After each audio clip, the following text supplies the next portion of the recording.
Welcome to Teyvat Historia.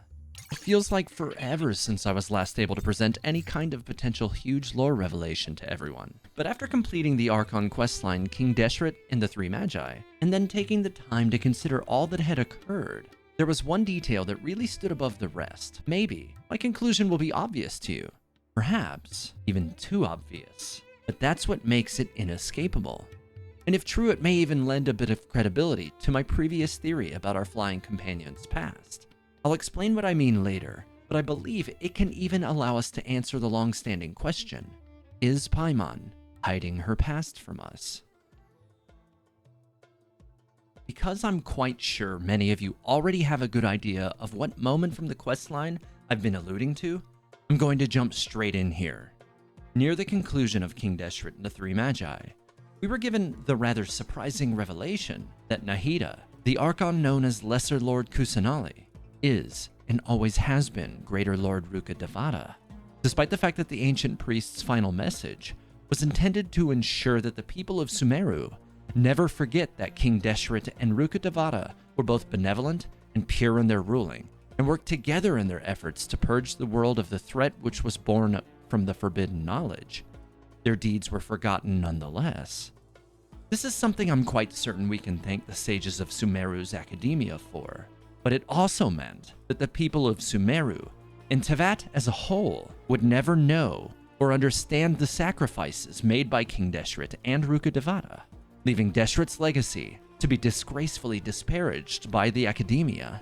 And as Ruka devada, now Kusanali, was left with no memories of her former self, her legacy has since been ironically used to marginalize her younger, weaker form, leaving the sages the golden opportunity of painting her as a pitiable and weak Archon, not worthy of her people's admiration. This effect has taken its toll on Nahida, as she today lives in the shadow of her own greatness without even knowing it. It's Ruka devada's transformation that I believe is the key detail here. The lore editions since Sumeru's release has established the idea that the Aranara, who call themselves the children of Ruka devada, can give up their memories or even their entire being to unleash great power. In Ruka devada's case, she traded her memories and a significant portion of her life force to help King Deshret save his people from destruction 500 years ago, leaving the Archon in the form of a child, with seemingly no memories remaining of her former life or abilities. Nahida, thanks to her still ongoing imprisonment, has since only regained a small portion of her past power, and still seems to know nothing of her past. And it's this concept of trading power against the self that has appeared several times in Sumeru thus far, that seems too important to overlook when considering the form and circumstances of her own traveling companion, Paimon. This ability to trade memories and life force for power exists as another instance of Chekhov's gun. You don't establish a power so influential such that it can completely extinguish the greatness of an Archon for no reason. It now seems very likely that Paimon too once held a greater form, perhaps as the often forgotten or easily dismissed as myth god of time, said to have once existed within the lands of Mondstadt. But with no proof of her power set ever seen, aside from the anecdotal, we cannot yet say for certain that this title once belonged to Paimon.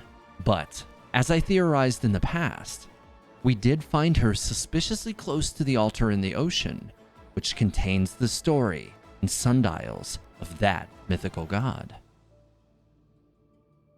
We still don't know much about why Paimon ended up in the water to begin with, and we are likely to continue to be left in the dark on that for some time. It now seems more likely that Paimon was at one point a much more influential and/or powerful being in Teyvat, with her own memories, powers, and legacy having been lost in a manner similar to that of Ruka devada. But that begs the question, for what cause and when would Paimon have done this? Did she also exchange her power and memories to halt the tide of the Cataclysm's darkness? Was she perhaps in some way involved in the events, aiding Ruka devada and King Deshret? For now, we don't know. It's important to point out that with regard to the Aranara, We saw them give up their memories to unleash deadly force, but when giving up their life force, they became something else entirely. Which is not quite true in Ruka Devada's case. She instead became a younger version of herself, leaving the door open for the potential of an external factor that allowed the sands of time to flow backwards in exchange for the power needed to expel great evil. But who can control the flow of time? Who could split the load of this sacrifice and redistribute its effects in such a way that no further death would be needed? I think the answer to that question has been floating around us from day one. This may have been done in an unseen fashion, which could be what resulted in not even the ancient priests and protectors of the altars from knowing the ultimate truth that spared the Dendro Archon from being completely lost in her moment of sacrifice. Or perhaps it was Kairos that intervened. But I'm still not convinced that Paimon isn't in some way related to the last known remaining shade of Fanez, who hasn't been seen since before the people of Enkanomiya rose back to the surface and founded Watatsumi. Maybe this theory that Paimon's circumstances are similar to Ruka Devada's is far-fetched, or maybe it's one of those things that's just crazy enough to be true.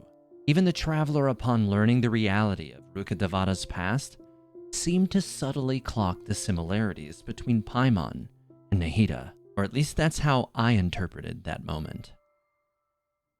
Paimon is, of course, one of the characters who shares naming inspiration with the other Archons who've had their names plucked from the pages of the Ars Goetia. But that isn't necessarily an exclusive list. We've yet to learn what Nahida's name was when she held the form of Greater Lord Ruka Devada, leaving her suspiciously absent for now from the ranks of all the current living Archons who do share names from those texts. And there is another exception that exists, as one of Mondstadt's own vision holders. The Adventurers Guild's Fischl shares the name Amy with one of the demons from the Ars Goetia as well. In the end, it's certainly possible this is nothing, and myself and others who can't shake this obvious comparison are making too much of Ruka Devada's transformation. Maybe Paimon is something else altogether, and all of this is just a frantic attempt to make sense of the unknown events, given limited evidence. But much of this seems to support my previous theory regarding Paimon's potential past, and stands as a solid reason for why the God of Time is no longer known. And it also answers why Paimon would appear to have no memory of her past, and confirming that she is not hiding anything from us, at least not intentionally. What do you think? Do you think Paimon's diminutive stature can be explained in a way similar to that of Ruka Devada? If so, do you think that she was involved in those events, or do you think her transformation occurred separately? After all, I think it's important to consider the fact that we know nothing of the circumstances that ultimately brought a victorious conclusion to the cataclysm. And that's it for this video.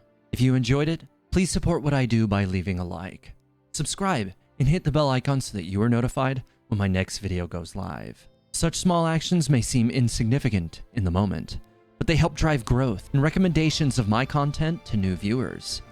2 years ago, I created this channel to be a beacon of positivity for the Genshin community, a place where you can go and feel safe that this world that we've come to love won't be disparaged unnecessarily by a creator who's more invested and interested in views than the quality of the content that they share. A channel that isn't a hive of toxicity, wherein hate stands tall and loud over everything else.